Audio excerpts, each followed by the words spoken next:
Hello, our most developed student. My name is Confident and welcome to our 24-minute lesson. This is the ultimate guide in maths, science, career guidance, as well as a sneak peek in my personal experiences. This is a channel that is designed with you in mind. Let us dive into today's lesson. In this lesson on organic chemistry, I'm going to look at a series of videos which will be covering everything you need to know about organic chemistry. So this is, I call it the ultimate guide organic chemistry with videos, and it is focusing on everything that you need to know concerning organic chemistry. If you are studying it let's say in class, you need almost 15 hours to cover this lesson, but we are going to do it in less than that, but still not compromise what you need to know. So this is organic chemistry, and I will encourage you to ensure that you are subscribed to this channel so that you do not lose anything concerning this lesson on organic chemistry. Also, remember, sharing is caring. Share this channel with your friends and your colleagues so that they can be also benefit from this. Now let's start this lesson on organic chemistry. And when we talk about organic chemistry, the first thing that we need to define is the chemistry of carbon. That's the first part, because you cannot talk about organic chemistry if you are not talking about carbon.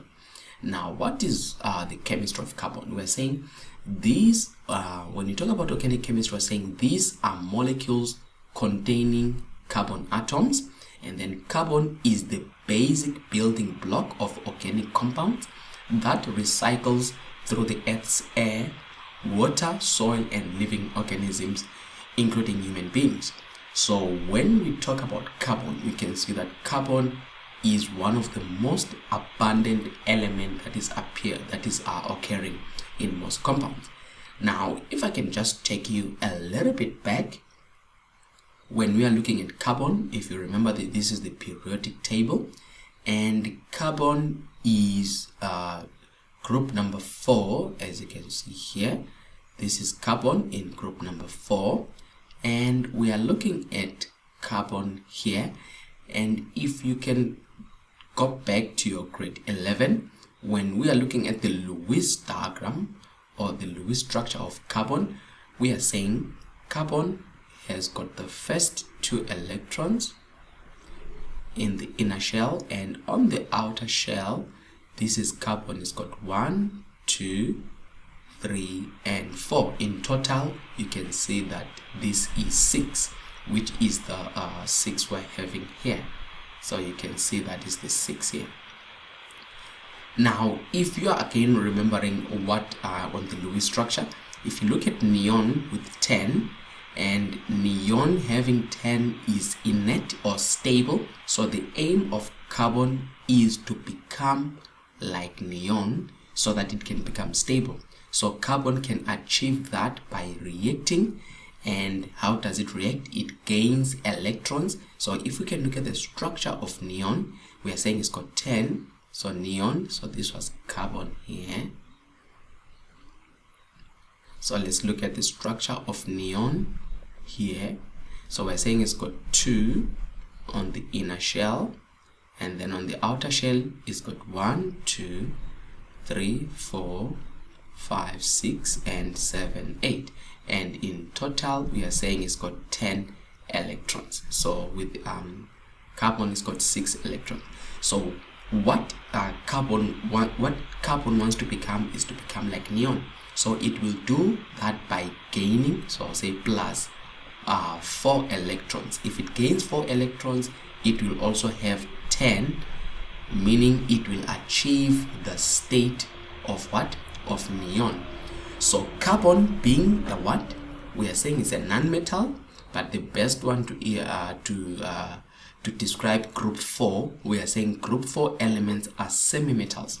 So with carbon being in group 4, it is neither a metal or a non-metal, because if you remember, carbon also can become graphite. Now graphite is a conductor of electricity. but non-metals do not conduct electricity, so hence we say semi-metal. And then at the same time, diamond, carbon is involved in the formation of diamond, and diamond is a non-conductor. It's an insulator. It's a non-conductor of electricity. So you can see how carbon can become a semi-metal, which is between a metal and a non-metal. So the aim of carbon is to gain how many electrons? It is to gain 4 electrons. So if it can gain an electron there, it gains an electron there, it gains an electron there, and it gains an electron there. It will then achieve the state of neon, which is inert, which is stable. So carbon can do that by either sharing electrons. For example, if I can bring you to carbon again like this, say this is our carbon. Remember, the outer shells are the one that are reacting. So carbon can have that and that and that, and we can bring in here hydrogen. We can bring in here hydrogen. We can bring in here hydrogen. We can bring in here hydrogen, if you remember the structure. So here you can see that this is carbon with how many hydrogens? This is carbon with like that. This is the actual Lewis structure here. If you still remember, it was like this. So this is carbon with how many hydrogen? 4. So it is CH4. You can see that. So that is an example of how carbon can form the bonds. So when we look at that, we are saying carbon can form 4 bonds, no more, no less, for it to be stable. So these are the 4 bonds we're talking about. As you can see here, I have got bond number 1, bond number 2, bond number 3, and bond number 4. So I can do it simpler like that, which is 1, which is 2, which is 3, and which is 4. Now remember, this is the most important chemistry about carbon, is that it can form 4 bonds. And then we are saying no more, no less. So carbon, if it has got less than 4 bonds, it is not going to be stable, and it can also not form more than 4 bonds, because if it forms 5 bonds, again it will not be stable. So you must know it is 4, no more, as well as no less. This is one of the most important things. Just to begin that part, let's look at this part on this picture here. I'm trying to show you how this carbon, and we're looking at the black, these are stick-in models. Here, this black part involves or represent the carbon. So you picture it as the carbon, and then you can see these are the possible bonds that can form. This is the actual part here, where the angle here, I think it's around 109 degrees or 109.5 degrees or so. So this is, if you remember, the structure of trigonal, I think it's trigonal pyramid or tetrahedra, but I'll check that. And with this structure, we are saying carbon, you can see how it is like. This is carbon, but when we are drawing it on a plane, we draw it like it is at 90 degrees. I see that. So we are saying here, this is the chance where carbon can form a bond here and there and there. So you see, it is bond number 1, bond number 2, number 3, and number 4. These are the possible bonds that carbon can form. And here I included some different atoms which it can bond. It can be any atom that it can find itself bonding it, but I'm showing you that you can see carbon can have different other atoms that can bond with carbon. Remember, the black one in the center involves carbon, don't forget that. So you can have something like this, and you can have here hydrogen, you can have here maybe fluorine, you can have here maybe chlorine, you can have here another hydrogen, but I can maybe say Br. I can have a molecule like that, but I'm just giving you here just as a simple example of carbon, but this is the key. Carbon can form a minimum of 4 bonds and a maximum of 4 bonds each carbon, and this is what will help you as you move forward understanding the chemistry of carbon. Let's continue to look at the another interesting part with carbon.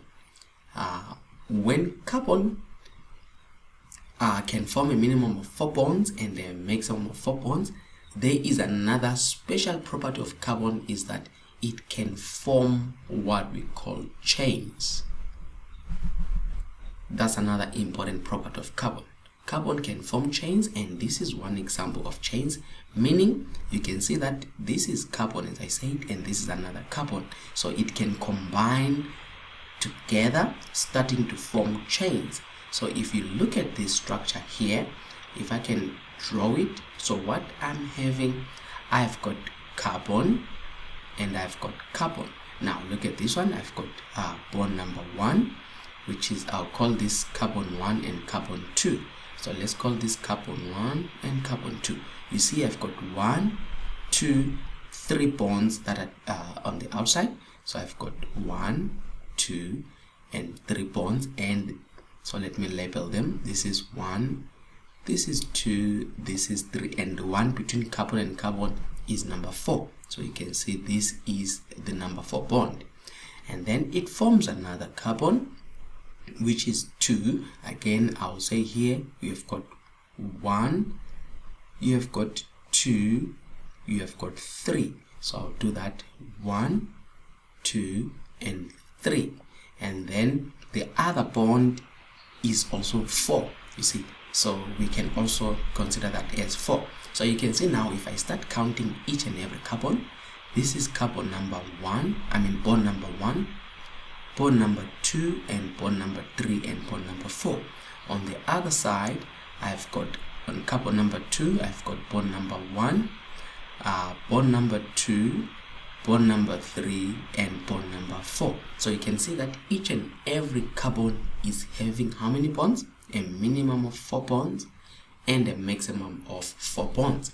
And you can now look at a possible structure of carbon.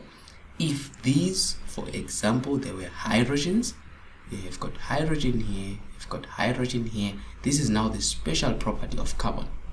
Hydrogen here and hydrogen and hydrogen. Look at this, carbon and carbon.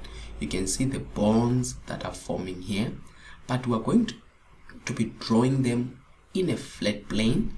And if I'm drawing this molecule on a flat plane, so what I have is I have carbon like this with another carbon, and then if I can label them as 1, 2, 3 hydrogen. So it's got 3 hydrogen, but let me not label the hydrogens, let me label the bonds. So this is bond number 1, bond number 2, bond number 3, and bond number 4. There are 2 bonds there. So you can see that if I do, you draw that as 1, 2, 3, and 4. So you've got 1, 2, 3, and 4. This is the full carbon, and then look at the other one again. It's got 1, 2, 3, and 4. So we can label it as the 1, 2, 3, and 4. It's got 4 bonds, no more and no less. What is this? It is the chemistry of carbon. Now, because of this special property of being able to form chains, carbon can continue to form even longer chains. Now look at this chain, for example. It has got now how many? This is 1, 2, 3. See that?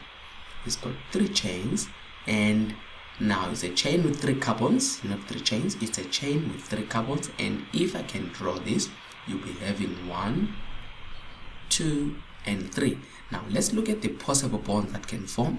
You've got that bond and that bond. In the first one, you've got 3 possible bonds that except being carbon. Remember, this is the main carbon to carbon here. So beside that, there are 3 other bonds that can form. Now on the center carbon, this one, this center carbon, look at it, we've got two other possible different bonds, one here and one at the back there. So I can draw it as this one and that one. Now the center one, if you can, just out of interest, how many bonds are here? It's bond number 1, bond number 2, bond number 3, and bond number 4. They also have similar 4 bonds, no more no less. You can look at the outside one, you've got a bond there, got a bond there, and you got a bond there. Again, it also has a way of forming 4 bonds. If you look at each carbon, it has got how many bonds? 4 bonds. 1, 2, 3, and 4.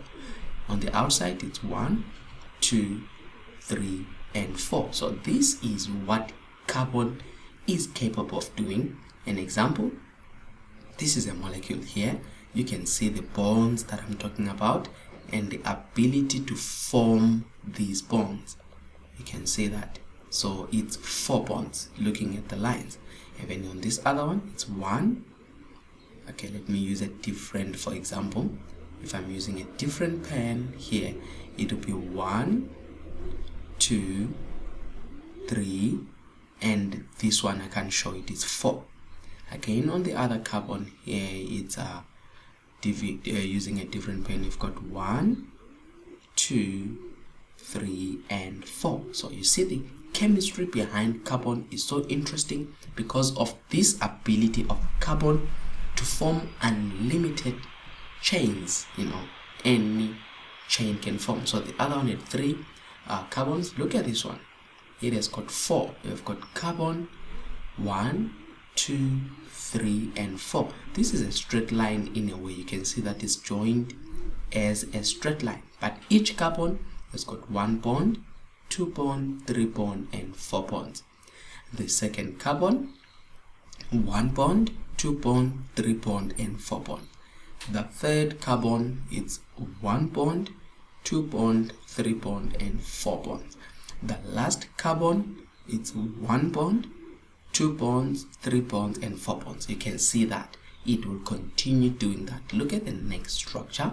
Similarly, it has got carbon 1, 2, 3, 4, 5. This is also a straight chain, but you can see that you cannot draw it as a simple straight line. But now we are allowed, when we are drawing such, if you are drawing such on a paper, you don't draw it as is. What you do, you draw it on a straight line to say 1, 2, 3, 4, 5. You are allowed to do this. And then when you do that, and I'm trying to match the diagram, so if I can make this a little bit smaller, so I'm allowed to draw it like this. And remember, as I said, it's on a straight plane, and with that we are allowed now to say these are bonds, possible bonds. It can be hydrogens. You can put your hydrogens there, and then the other one, you can see this one has got 2 bonds here. So you come here and say there is a bond, there is a bond, and the other one has got 2 bonds that are possible there.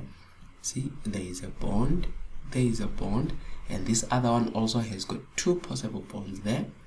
There is a bond and there is a bond, and the last one also has got 2 there and another one. So there is like that. So whenever you're dealing with hydrogen, the first one, carbon, will have 3 hydrogens on the outside. You can see that, and the last one will also have 3 hydrogens if you're dealing with such a molecule. Then the center ones, they've got 2 hydrogens, 2 hydrogens, and 2 hydrogens. What is this, guys? It is the special property of what? Of carbon. And just to go on here, you can see other different structures this carbon can form. We're still looking here at the special property of carbon. This one here is actually 2 carbon atoms. You can see it's carbon, but there is a special, this is 1 bond and this is 2 bond. We call it multiple bonds, and this is a double bond. And when we are drawing this structure, you draw it as carbon, double bond, carbon, and then you have that as your maybe hydrogen there, hydrogen there, hydrogen there, and hydrogen. You understand? So this is another property that carbon can form. What? it can form here what we call multiple bonds, a very special property of carbon. And also here you can see same thing with carbon. It's multiple bonds, this carbon and this carbon. Here they are 1, 2, 3, so it's multiple bonds. We call it a triple bond. And on this other carbon here, it's a double bond. Also trying to draw this molecule, you'll be having something like carbon, triple bond, carbon. So it's carbon 1, carbon 2, carbon 3, and carbon 4. So after that, single bond carbon, double bond carbon. Then you've got a structure like this here, hydrogen. And then in the other one there is no hydrogen. I'm going to explain that. And then in carbon 3, so this is 1, 2. In carbon 3 we have got hydrogen there. And in carbon 4 we have got here, like actually it's still fine to draw it straight like this. You've got hydrogen and you have got hydrogen. Now look at this. Each carbon will still maintain its promise. It can only take a minimum of 4 and a maximum of 4. The interesting one is this one. Let's count. Already it's 1, 2, 3 on the triple bond and 4. So this carbon, you can see that it's got 4 bonds. Even on the other one, it's got 1, 2, 3, this triple bond, and the other bond is 4. And this carbon number 3 is got carbon bond 1, bond 2, on the double bond is 3, 4. It's got 4. And the last one is got 2 on the double bond and 3 and 4. So all of them are maintaining that. They can only take a minimum of 4 and a maximum of 4.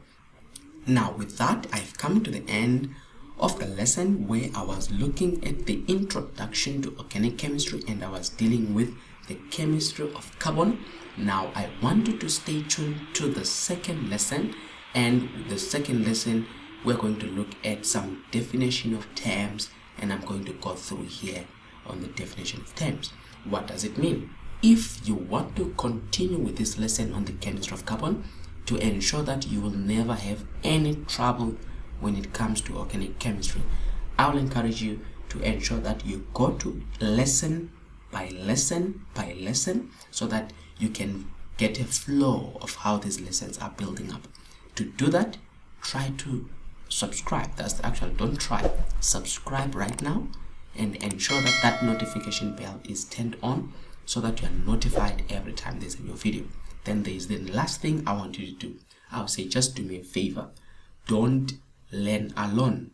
There are lots of your friends who also want to follow with you, who also want to pass like you. Remember, sharing is caring. Ensure that you forward this channel to them or tell them about this 24-minute lesson. It is a channel designed with you in mind so that you can also benefit. So give them the benefit so that they can also subscribe. We've come to the end of our lesson. Join me in the next lesson. Thank you.